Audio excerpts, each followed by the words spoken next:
আপনার ভেন্ডি গাছের শিকড়ে এইভাবেই কি গলে যাচ্ছে, পচে যাচ্ছে, ধসে যাচ্ছে, খুঁজে পাচ্ছেন না, কি করবেন? তাহলে আপনি সঠিক ভিডিও দেখছেন। এই ভিডিওর মাধ্যমে আপনাকে সঠিক পরিচর্যা দেওয়া হবে, কীভাবে ভেন্ডি গাছকে বাঁচানো যায়। তো চলুন দেখে নিন। যেসব কৃষক বন্ধু ভেন্ডি চাষ করেছেন, পাক করব মনে করেছেন, তারা সতর্ক হয়ে যান। আগে ভিডিওটি দেখে নিন, বুঝে নিন, তারপর ভেন্ডি চাষ করবেন। ভেন্ডি চাষ করার আগে কি পরিচর্যা করবেন আপনার মাঠে, বা যখন ভেন্ডি বীজ রোপণ করেছেন, গাছের বয়স যখন দুপাতা হতে চলেছে, তখন কি পরিচর্যা করবেন। এই পরিচর্যাগুলো করলেই কিন্তু ভেন্ডির এই যে মারাত্মক গোড়া পচা রোগ, সে রোগটা হবে না। আগাম ব্যবস্থা নিলে কিন্তু এই ধরনের রোগগুলো হয় না।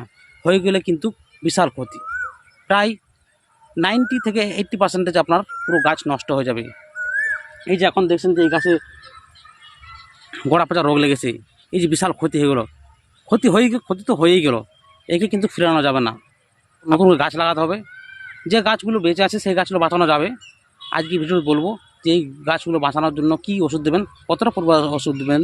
তো ভিডিওটি কন্টিনিউ দেখুন, চলুন। আপনাদের ভেন্ডি গাছ এইভাবে কি মরে যাচ্ছে? 2 পাতা 3 পাতা বয়স হচ্ছে, আর সে সময় হঠাৎ করে মরে যাচ্ছে। চলুন তুলে দেখি। তো একটি গাছ তুলে দেওয়ার পর দেখছি গাছের শিকড় একদম নেই, গাছের গোড়াটা কালো কালো হয়ে যাচ্ছে আর মরে যাচ্ছে। এটি অ্যাকচুয়ালি ছত্রাক ঘটিত রোগ। আমরা যদি কিছু আগাম ব্যবস্থা নিই, সেক্ষেত্রে এই ধরনের রোগগুলো হয় না। আর গাছের বয়স যখন 2 পাতা হচ্ছে, তখনই আমাদেরকে ব্যবস্থা নিতে হবে, তাতে গাছ মরুক বা নাই মরুক, গাছের ছত্রাকজনিত রোগ লাগুক বা না লাগুক, সেক্ষেত্রে আমাদেরকে কিন্তু ব্যবস্থা নিতে হবে। তো চলুন এই ভিডিওর মাধ্যমে আপনারা দেখে নিন যে কী ব্যবস্থা নেওয়া যায়। চলুন। ভেন্ডি গাছের এই গোড়া পচা বা ধসা রোগ থেকে ফসলকে রক্ষা করতে আমাদেরকে কিছু আগাম ব্যবস্থা নিতে হবে। যেমন বীজ রোপণ করার পূর্বে আমাদেরকে ভালো করে ছত্রাকনাশক ওষুধ দিয়ে শোধন করে নিতে হবে। কার্বন ডাইজাম প্লাস ম্যানকোজেব গ্রুপের যে কোনো একটি ওষুধ, যেমন স্প্রিন্ট বা সাপ বাজারে পেয়ে যাবেন, সেই ওষুধ দুটো আমাদেরকে 2.5 গ্রাম থেকে 5 গ্রাম প্রতি কেজি বীজের সঙ্গে ভালো করে মাখিয়ে নিতে হবে।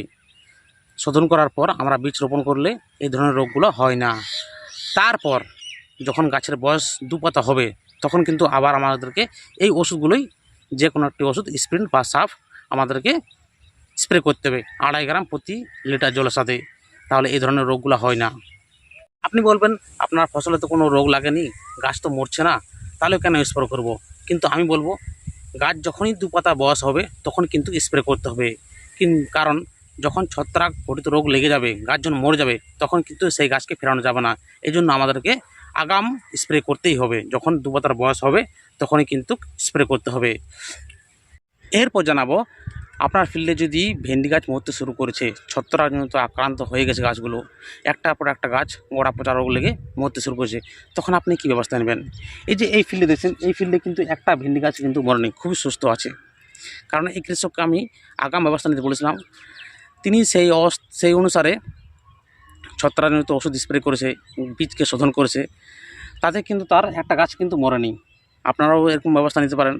যখন দেখছেন যে আপনার ফসলে ভেন্ডি গাছ মরতে শুরু হয়েছে, গাছ তুলে দেখছেন যে গাছের শিকড় একদম নেই, পচে যাচ্ছে, কালো হয়ে যাচ্ছে, তখন আপনি কী করবেন? বাকি গাছগুলো কীভাবে বাঁচানো যায়?